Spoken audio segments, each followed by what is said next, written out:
Hello, I'm David Mencer, Israeli government spokesman for the National Public Diplomacy Directorate in the Office of the Prime Minister, on this Wednesday, the 27th of November, day 418 of the October 7th war. Just a couple of quick points from me, and then we'll get straight to your questions. On our fallen soldiers, I have the names of two more young men who have unfortunately made the ultimate sacrifice since our last briefing in defense of this country. Taking the number of Israel's fallen soldiers since October the 7th to 806. Sergeant First Class Yonah Betzalel Brief was 23 years old and from Modi'in. He was a combat medic, seriously wounded in battle on October the 7th, 2023 itself, the day of the massacre last year, and sadly succumbed to his wounds. And Sergeant Tamer Osman was 21 years old and from Kfar Yassif, and he fell in battle in the north of Gaza. The achievements of the military campaign are many, but the war has exacted a very heavy price. Our hearts are with the bereaved families. May their memories be a blessing.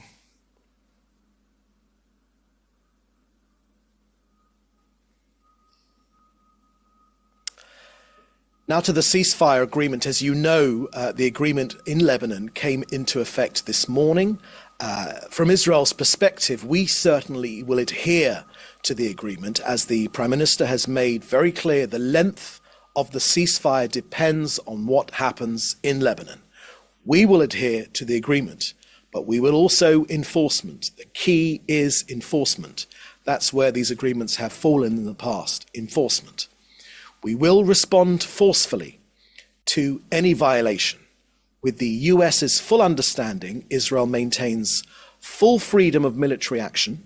So if Hezbollah violates the agreement and tries to again rearm itself, we will defend ourselves. If it tries to rebuild terrorist infrastructure near our border, we will defend ourselves. If it launches a rocket, if it digs a tunnel, if it brings in a truck carrying rockets, we will defend ourselves. Israel will respond forcefully to any violation. Now, the Hezbollah that decided to attack us from Lebanon on October the 8th last year is not the same Hezbollah today. They fired over the last 418 days 17,000 rockets at Israel, daily attacks, 250 on Sunday alone, but we have pushed them back decades. Nasrallah, their chief killer, eliminated. Their top leadership eliminated. Most of their rockets and missiles eliminated. Thousands of terrorist killers eliminated. Their underground terror tunnels right on our border, designed for another October the 7th massacre, this time carried out by the best funded, the most organized, and the most heavily armed terrorist organization on the entire globe. The infrastructure they had spent years creating has been demolished. Dozens of Hezbollah terror high-rises in Beirut's Dahia district have been brought down. All this in just 3 months. This has also come at a cost of Lebanese civilians who have been used as human shields by the Hezbollah terrorist organization. Now, everyone around the world told us we could not do it. Thank God, Israel's brave men and women did it, but of course, at a heavy price of our armed forces and the sacrifice of our people. Next, on the aid going into Gaza, I can share with you the latest figures as of today. 40 pallets of food, that's 7 tons, were airdropped over Gaza yesterday. Also yesterday, 139 humanitarian aid trucks entered Gaza via the Kerem Shalom crossing Erez and the new crossing 147. The trucks arrived from Jordan and from Egypt and also from Israel. 44 of these trucks entered northern Gaza via the Erez crossing. 72 trucks were collected from the Gazan side of Kerem Shalom by international organizations, but still our daily reminder that 730 trucks worth of aid are sadly languishing and waiting to be picked up on the Gazan side of Kerem Shalom. That means they have passed Israeli security inspection. They are simply sitting on the Gazan side of Kerem Shalom. We have told the United Nations again and again, and other aid organizations, send in your trucks. Israel will facilitate their entry and then distribute the aid. It's absolutely key to the success of ensuring that Gazans are fed. Also in the last 24 hours, I can tell you that 6 tankers of fuel and 6 tankers of cooking gas were transferred into Gaza. A convoy of 55 trucks entered Gaza directly through Gate 96, and the rotation coordination of humanitarian personnel has been successfully completed. Also in the last 24 hours, a mobile operating room entered Gaza for the IMC field hospital in the Deir al-Balah area. That's in central Gaza. This field hospital provides daily medical care to hundreds of residents through operating rooms, intensive care units, and treatment departments. The newly entered mobile operating room will expand the hospital's existing capabilities. So that's the end of our briefing today. I'll now take your questions. Please put them in the chat together with your outlet. Okay, first question here I can see is from Jane Merrick from the newspaper. Has Israel received clarity from the British government over whether our Prime Minister Benjamin Netanyahu would be immune from prosecution under the ICC warrant if he arrived in the UK? Thank you for that question, Jane. I haven't seen any such thing. We've made our points clear on the ICC. I'll just quickly share with you our current thoughts on the ICC. As you know, we believe the ICC judgment is wholly inappropriate and erroneous. I'll share with you our reasons why very quickly.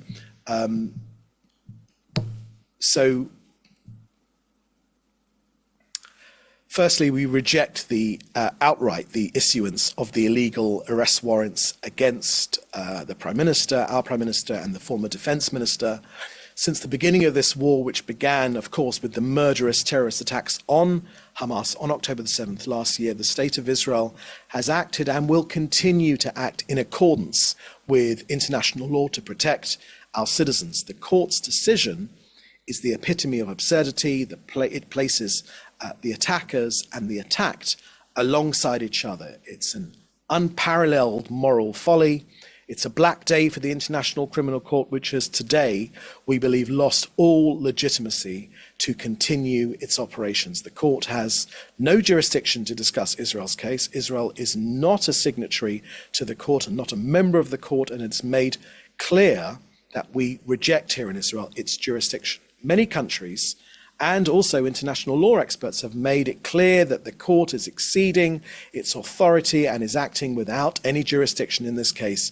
The State of Israel is a strong democracy with an independent and effective judicial system that is respected internationally. The court's accusations are baseless and they demonstrate a discriminatory attitude towards Israel, and they distort international law and are harmful to every single democratic nation that is currently or will in the future defend itself and fight terrorism.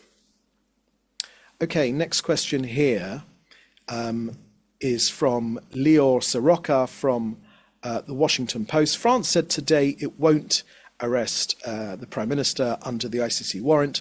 Was this a demand that came up as part of the negotiations for a ceasefire in Lebanon? Thank you, Lior. I haven't got anything to add to that or any information to share with you on that.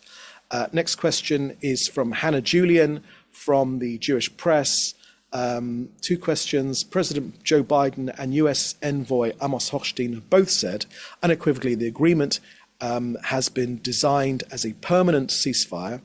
This is not the way it's been portrayed by the Prime Minister last night. Can you comment? Thank you for that question, Hannah. Well, let me share some light on this. we here in Israel and the government of Israel certainly wants peace on our northern border. The primary reason for fighting this war against Hezbollah has been to get our people home. The tens of thousands of our people displaced from their home in sovereign territory. So we most definitely want this peace to continue. That's an absolutely key, and that's, I think, has wall-to-wall support here in Israel. We are, of course, very aware that we've been in this situation before, but the key point I want to share with you, Hannah, is enforcement. In the past, there has not been enforcement. In the past, for instance, the United Nations Resolution 1701, after the 2006 war against Hezbollah in Lebanon, made clear that Hezbollah should not be in the area between our northern border and the Litani River. It remained in that area, it dug tunnels, it smuggled in rockets and UAV drones and missiles under the nose of UNIFIL, and of course used those weapons to deadly effect on our people. Now we're talking about enforcement, and that's what all of us want here in Israel, and that's what we are after with this agreement. Now, this agreement is gradual.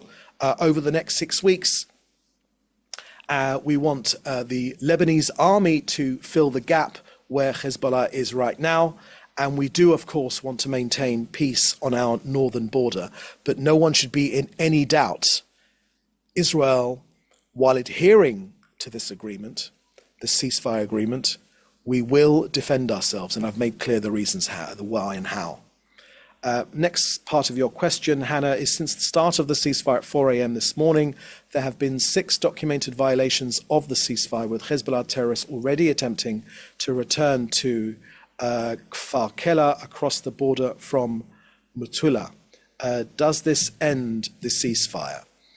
Thank you for that question, Hannah. Well, look, this is a gradual process. The incident this morning, which you're referring to, I believe, was an incident which has been addressed by the IDF. And what the IDF have told us is that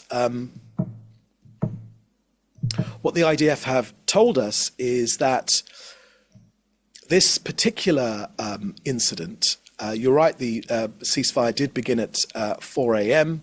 But this morning, the IDF did identify a vehicle with several suspects in a zone prohibited for movement in Lebanese territory, and the IDF troops fired to prevent them from advancing in compliance with the agreement.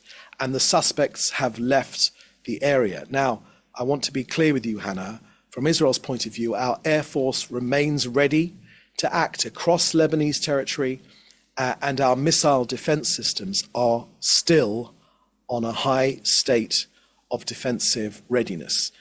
Israel and our army, under the direction of our government, will operate against anyone who attempts to breach the ceasefire agreement, and will continue to protect the citizens of this country. Next question is from David Clement from the News Forum. Can you comment on the Munim al-Jabri being killed in a Gaza school? Thank you for that question, David. I don't have any information on that. I'll endeavour to find some information and get back to you if I may. Next question here is from Celia from TV2 Norway. An Israeli journalist calls the boycott of Haaretz a campaign against independent media and a move away from democracy. Any comment on this? Thank you for that question, Celia. Let me share with you my thoughts on what you've just said. Look, Israel is very much a free country, has a free media, has a very active media. I think the worst criticism you'll find of the state of Israel will be inside Israel's own media, never mind international media. And we pride ourselves on the independence of our media. Now, when it comes to how the government spends its money in advertising or for whatever reason, when it comes to media. That is a decision for the democratically elected government of this country. If the government and the cabinet decide to no longer spend an advertising budget with Haaretz, then that is, if that is their desire, they're in a democratically elected government, and if that is their will, and if it's endorsed by the cabinet, which receives its mandate from the people and the Knesset, then that is certainly a legitimate thing to do, and there's nothing more I can add to that. Frank Gardner from the BBC: has the Lebanon ceasefire made it easier to get a deal for Gaza? Thank you for that question, Frank.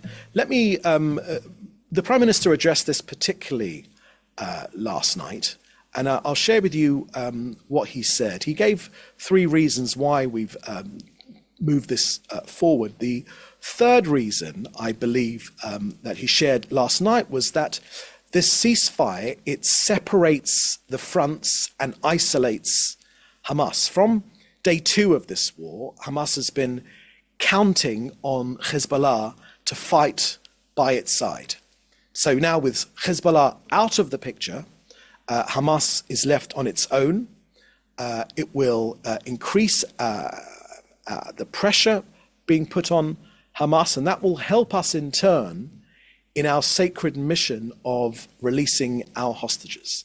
You know, when it comes to Hamas, the government has been crystal clear that we will complete the task of ensuring that Hamas will not have any governing capability or any military capability. There is no future, there is no possibility that Hamas will be in any governing or any military control of Gaza. That simply will not happen. And we will, of course, bring home all of our hostages and ensure that Gaza no longer poses a threat to Israel. So I believe, Frank, that answers your question. Next question here I can see is from Jody Cohen from World is One News in India. What measures are being taken to prevent Hezbollah from infiltrating the Lebanese army, and is that and in that way retaining a presence in southern Lebanon? Thank you for that question, Jody. Look, that is a very important point that you raised. This is a new beginning for Lebanon. We believe that the majority of Lebanese people do not support the fact that Hezbollah has hijacked their country. This is an opportunity for the Lebanese army to exercise its sovereign right to control its own territory. Lebanon has become a failed state because Iran has infiltrated that country, and whatever Iran gets involved becomes a failed state. So this is an opportunity for Lebanon, for a brighter future for Lebanon. Yes, of course, for their people, which have been used as human shields, but also for the wider community in Lebanon. Our war has never been against the Lebanese people. It's always been against Hezbollah. So this is an opportunity for Lebanon to to decide on a better future. And if, as the IDF has made clear, Hezbollah do infiltrate or propose any threat to us in any way, shape or form, then Israel has made very, very clear that the ceasefire depends on what happens in Lebanon. So, of course, we will adhere to this agreement, but we will also enforce it forcefully. The US understands that, and so we are maintaining full freedom of military action. So if Hezbollah violates the agreement, and the infiltration of the Lebanese army would be an infringement of that agreement, and if Hezbollah tries to rearm itself, we will attack. If it tries to rebuild their terrorist infrastructure near the border, the Prime Minister has made clear, we will attack. If it launches a rocket, we will attack. If it digs a tunnel, if it brings in trucks carrying rockets, we will attack, and we will respond forcefully to any violation. Next question is from Dr. Abby Korb from SWC. Abby, could you just share with me what SWC is? Forgive my ignorance. And your question is, does Israel have any comment on the statement by Hamas leader to AFP claiming readiness for an agreement in Gaza and a prisoner exchange deal following the Israel-Hezbollah ceasefire contingent on Israel's commitment? Additionally, is there any response to Hamas notifying mediators in Egypt, Qatar and Turkey about this proposal? Thank you, Abby, for that question. You're from the Simon Wiesenthal Center Global Communique. Thank you for that question, Abby, from the Simon Wiesenthal Center Global Communique. Look, the Americans and other negotiators in working with us to try and improve the situation in Gaza have made clear to a person, and the Americans have recently made this clear, Jake Sullivan recently made this clear, that it is Hamas that keeps walking away from a deal.